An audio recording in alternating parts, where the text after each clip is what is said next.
not to defeat Hamas, for instance, in Gaza. He wanted to destroy Hamas in Gaza.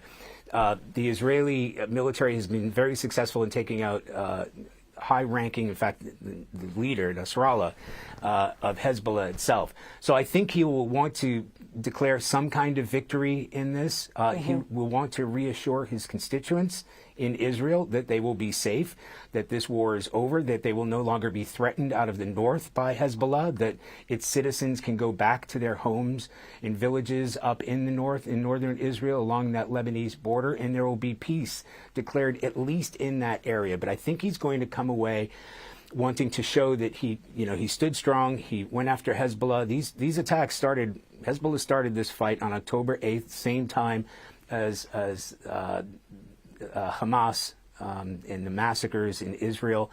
So this side of it, one side of that war, as they've been fighting this two-fronted war, will essentially be declared over with this ceasefire. It will be tentative. We have seen these ceasefires come and go, but it looks as if, Israeli demands have been met. And that key demand, I think, as far as they're concerned, if they have an indication that Hezbollah is starting to reconstitute in that area, they hold the right to go back there and push them back.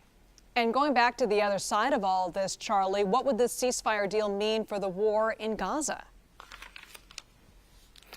Well, see, this is the knock-on effect. The Israeli forces have been fighting this conflict on two fronts, and they are not inexhaustible. And the United States has been supplying these Israelis with the weaponry needed, and that brings up other questions about the humanitarian crisis in Gaza. And I think if you're looking, there's a knock-on effect, right? So Iran will at least be informed of this ceasefire deal. They are the patrons of Hezbollah, so they will be involved in this.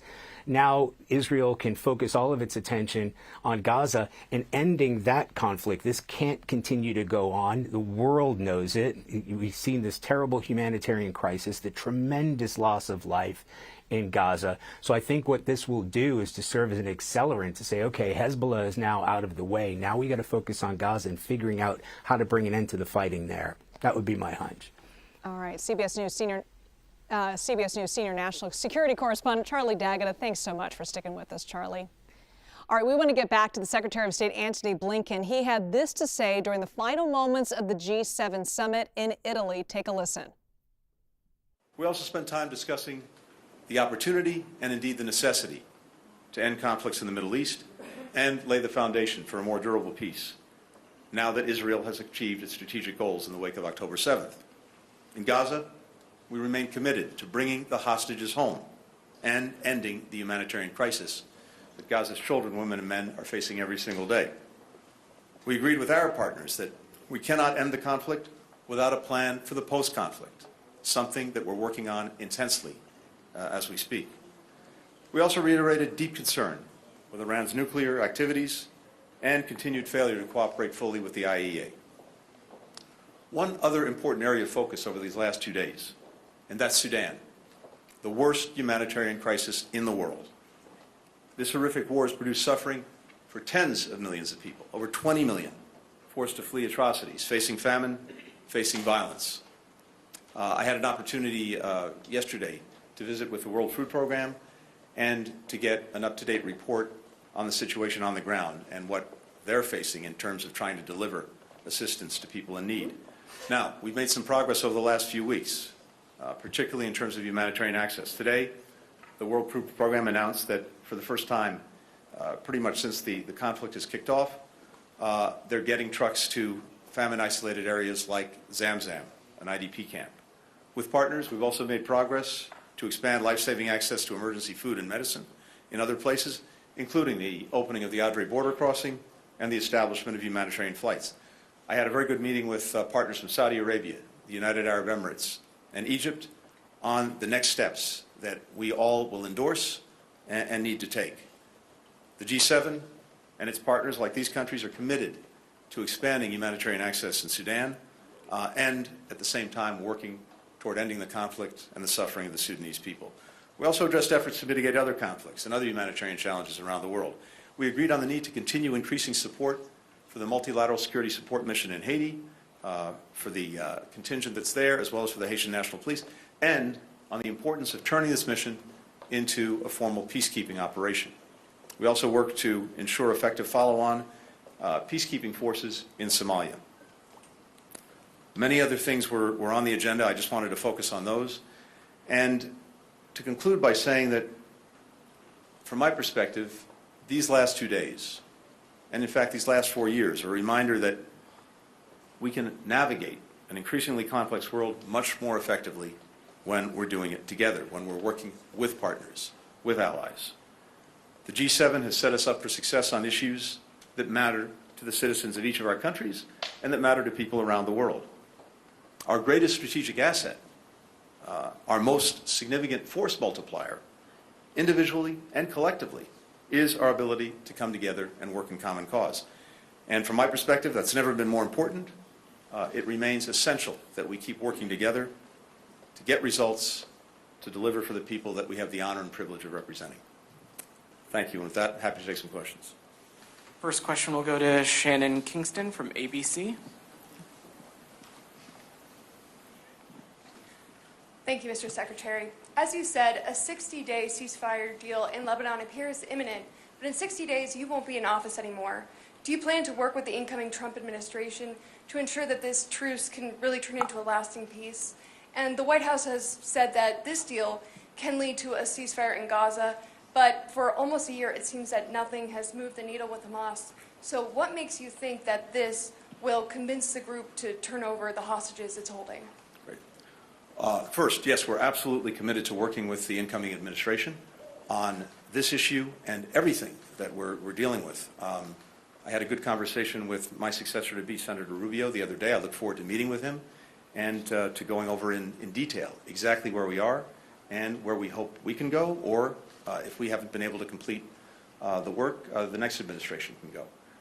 And having that continuity and being able to hand off to the next administration the strongest possible hand to play in bringing peace and bringing security is exactly what I'm focused on. When it comes to a ceasefire, assuming we get it in Lebanon, as I said, I think this can have profound effects, not only immediately for those concerned, that is to say, people in Lebanon and Israel, who are facing a barrage of missiles and mortars and rockets every single day, saving lives, saving livelihoods, creating the conditions so that people can return to their homes in northern Israel and in southern Lebanon.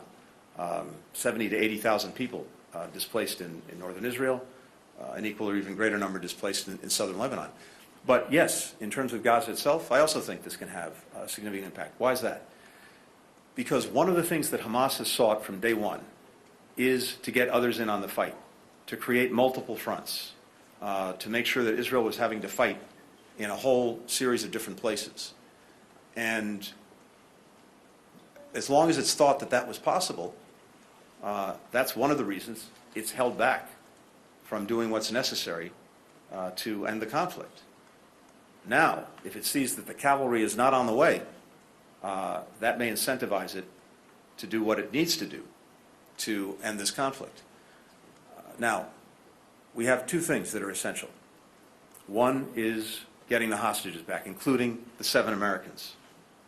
But we also need to make sure that in order to end the conflict, we have a clear plan for what follows the conflict that enables the people of Gaza to move forward with their lives without Hamas and with Israel having pulled out of Gaza. We spent some time here, just as we have in past weeks and months, working on that plan, and that too is something that we'll be working on intensely over the coming weeks and talking to the incoming administration about. Julia Pompili with El Folio. Thank you, Mr. Secretary. My question is about what could be the coordinated response that you discussed today regarding the escalation of North Korean troops in Russia, since apparently this sanction policy didn't work. And the same question is about China, the Chinese support to the Russian basic industries. What could be the response of G7 in addition to condemnation? Thank you so much. Well, I think we've seen over the last more than 2.5 years now, coordinated, effective sanctions deployed by the G7 countries, by the EU, by other countries concerned, to continue to increase the pressure on Russia and any of those who are aiding and abetting its ongoing aggression against Ukraine. That's the case, for example, with regard to Chinese entities that are supporting Russia's defense industrial base. And you've seen us, but you've also seen Europe sanction many of those entities.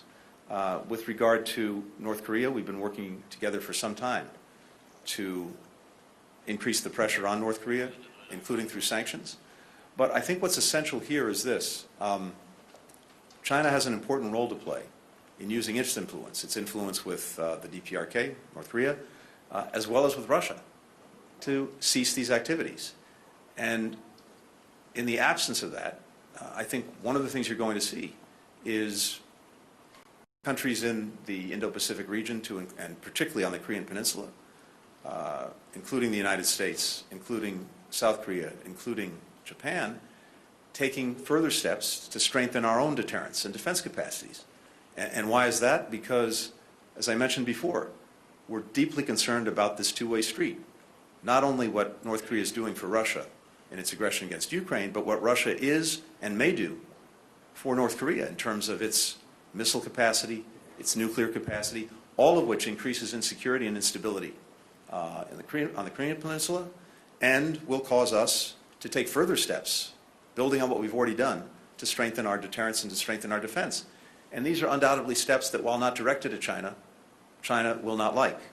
So when they are hearing not only from us, but from many countries in Europe and from many countries in Asia, the deep concerns that we all have about this relationship between Russia and North Korea, and as a permanent member of the United Nations Security Council, we, I think, would all look to China to use its influence to try to bring this to an end. Christina Ruffini with one decision. Hi, Mr. Secretary. Evening. Do you think the European consensus on support for Ukraine will hold if the next administration pulls back from that effort? Can it survive without the full-throated support of America and particularly the American president? And I know you've been in meetings, I don't know if you've seen the images, but the Beirut skyline is currently littered with smoke plumes from heavy Israeli bombardment. Can you confirm the U.S. was only informed of that operation after it was in progress? And I'm wondering why the U.S. hasn't been able to be more influential in guiding Israel's actions in these conflicts. At this point, does the U.S.-Israel alliance benefit Israel more than it does the United States? Thank you. Thanks. Let me take the second part first. I'll come to Ukraine and Europe in a minute. I think what you're seeing every day, that is rockets, missiles going in both directions, only underscores how urgent it is to get the ceasefire. And it's why we've been working so intensely on bringing it to conclusion. That's the single most important thing to make an immediate difference, to stop the rockets and missiles from flying, again, in both directions. Yes, we're seeing these attacks in Beirut directed against Hezbollah, but every single day Hezbollah has been launching projectiles into Israel, into northern Israel, as it's done virtually every day since October 7th, which is how this problem started. Again, I'm not going to speak to that. We've been focused on trying to see that this ceasefire agreement gets over the line and gets implemented. That's what's going to make the biggest difference. Look, we've been very clear also from day one that for the United States, we have a number of objectives in the Middle East. One is to make sure that we do everything we can to support Israel in its efforts to make sure that October 7th never happens again. Second, to do everything we can to make sure that the conflict doesn't spread. We don't have more open fronts, more open conflicts, which will simply endanger more lives and more livelihoods and create more suffering. And we've had some significant success in actually doing that despite many, many challenges and many moments when this easily could have escalated into a regional war. And third has been to do everything we possibly can to help people who are caught in the middle of this horrific crossfire. Crossfire instigated by Hamas on October 7th. And that goes to the work that we've done on getting more humanitarian assistance more effectively to people who need it, to trying to get better protections for civilians who are caught in this. And while we absolutely must see more done on that front, it's also fair to say that what we've seen to date would not have happened without U.S. engagement, without U.S. determination. So we're intensely focused on this. We will be till the last day of this administration. On Ukraine and on Europe, look, what I continue to hear, I came from NATO meetings not so long ago, a few weeks ago, G20 meetings, and particularly here at the G7, is enduring European support for Ukraine. I also believe that's reflected in my country because we have a bipartisan majority in both houses of Congress who supported the supplemental budget appropriation for Ukraine. You see support on a bipartisan basis among the public for continuing to support Ukraine. But this has always been not just us, not just about us, not even just about Europe. This has been, in many ways, a global effort. We have more than 50 countries who have been supporting Ukraine. And I believe, based on everything I'm hearing, we'll continue to do that. And what we're determined to do in the remainder of this administration is to do everything possible to ensure that Ukraine has what it needs to be able, as I said, to fight through 2025 if necessary, or if there's a negotiation, to be able to negotiate from a position of strength. And much of what we're doing now, working... And you are watching Secretary of State Antony Blinken speaking there at the G7 summit in Italy, addressing the potential ceasefire agreement between Israel and Hezbollah on the top of his announcement there. And then he's also speaking about other conflicts happening all over the globe. This is Secretary of State Blinken's last G7 summit of this administration. Let's bring in CBS News congressional correspondent Scott MacFarlane. He covers the White House for us today and has the latest on this potential ceasefire deal. President Biden expected to make an official announcement about the U.S. and France securing this ceasefire deal between Israel and Hezbollah. What else can we expect to hear from the president in this announcement, Scott? Yeah, President Biden is here at the White House complex pending a trip expected this afternoon or this evening to Massachusetts for the holiday. And before he departs, we expect some announcement about the deal that's been tentatively agreed upon, though not necessarily past the finish line, between Israel and Hezbollah in Lebanon. We heard the Secretary of State moments ago say it's approaching the finish line, but not quite past the finish line. We'd expect the president to speak once the finish line is in the rearview mirror. All that being said, what Secretary Blinken is facing there is a series of questions that transcend the issue with Hezbollah, but about the G7 negotiations and discussions over a ceasefire between Israel and Hamas. You also hear questions being asked to him about Ukraine and ongoing support for the war against Russian aggression. President Biden could speak to any number of those issues when he addresses the country later today and if he faces questions later today here at the White House. But you really get a sense, don't you, of the sensitivity of this moment, the transition that we're in. You heard Antony Blinken say a couple things that were particularly prescient for this moment, that he has had conversations with Marco Rubio, Donald Trump's designate to be the next Secretary of State, his likely nominee. You heard him talk about public support of the battle in Ukraine, U.S. public support. Now, Donald Trump and Republicans have equivocated about their support of continuing to fund the war in Ukraine. So we'll see what else gets discussed as this day concludes here at the White House when President Biden speaks. But there are a whole lot of sensitive issues at this very sensitive moment. Yeah, no question. It's important to note that nothing's official yet, but that's the expected outcome later on today. And Scott, we know that the conflicts between Israel and Hamas, Israel and Hezbollah, has played such a huge role for the past few years with the Biden administration. What does this moment mean for the president as he ends his term as president? Certainly, President Biden would like to see this as an accomplishment for several different reasons. The loss of life is in the thousands because of this conflict between Israel and Hezbollah and Lebanon. But also, it would be quite a valedictory for his presidency, which has spent so much of its bandwidth trying to deal with these international conflicts from Ukraine to the Middle East. But also, at some point, they need to find funding for these battles, for these conflicts. And Congress has to mobilize and appropriate billions of dollars to continue to fund these efforts. Showing some success toward a ceasefire would certainly help in those efforts, too.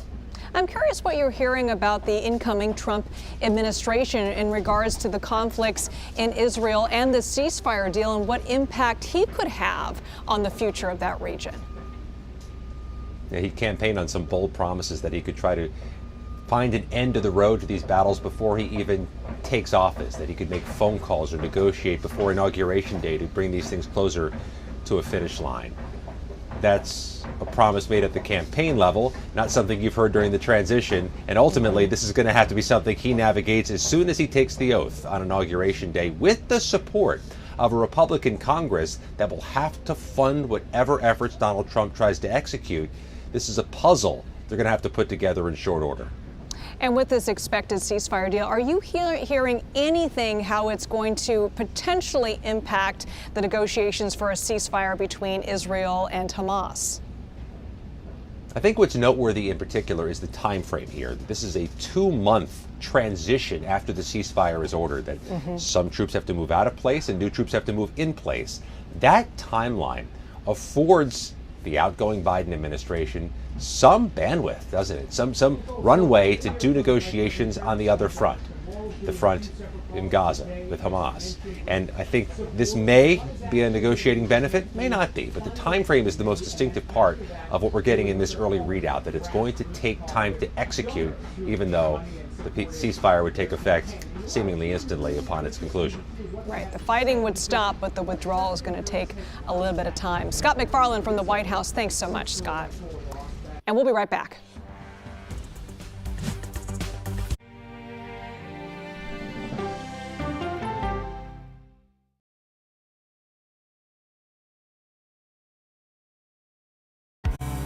An original documentary from CBS Reports. That desired farm, it's a wonderful place to raise children, and it still is. Promises broken. Black Americans have been the target of racism and discrimination pretty much from the time they acquired ownership in the land.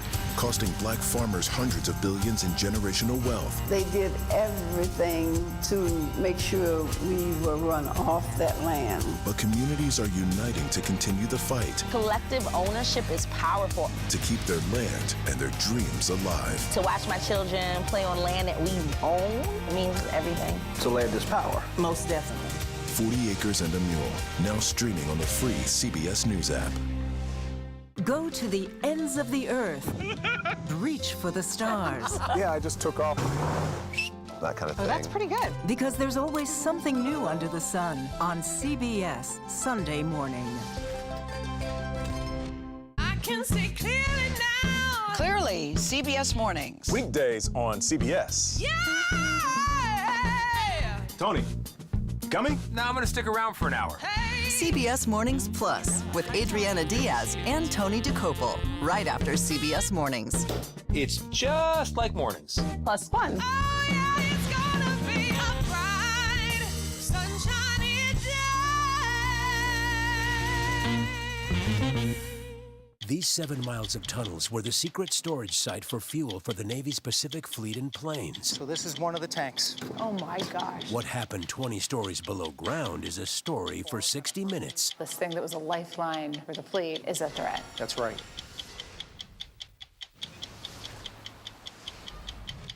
I'm Erin Moriarty of 48 Hours, and of all the cases I've covered, this is the one that troubles me most. Listen to Murder in the Orange Grove, the troubled case against Crosley Green, wherever you get your podcasts.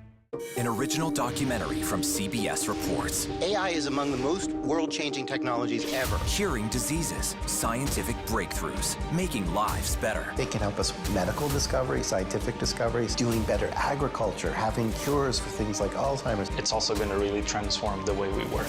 The uplifting potential of artificial intelligence is limitless. It gives you a friend, somebody to chat with 24/7 that is non-judgmental. He makes me feel loved and desired. And so are its downfalls. The problem with all this AI is that it's unpredictable and uncontrollable. The choices we make now will have lasting effects for decades, maybe even centuries. The ChatGPT revolution, now streaming on the free CBS News app. Sunday morning, a visit with the Wayans at Papa's house, plus affairs of state with the diplomat, and in praise of pigeons. Listen for the trumpet.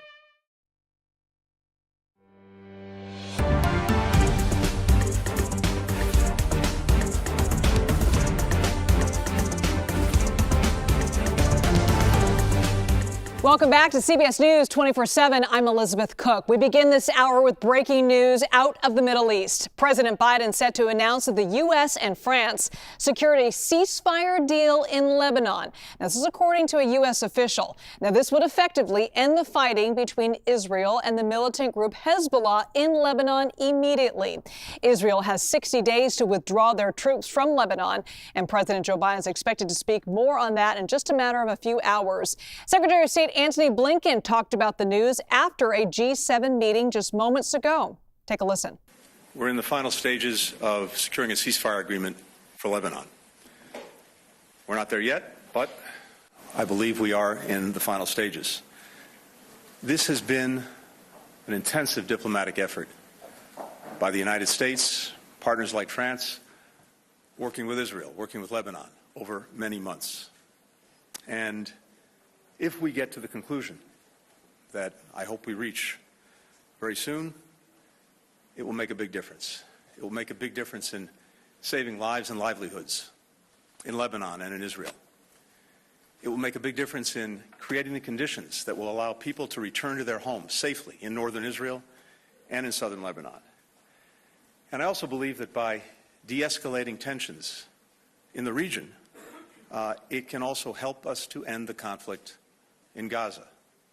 In particular, Hamas will know that it can't count on other fronts opening up in the war. So, we're tracking this very closely, and I hope and believe that we can get this over the finish line.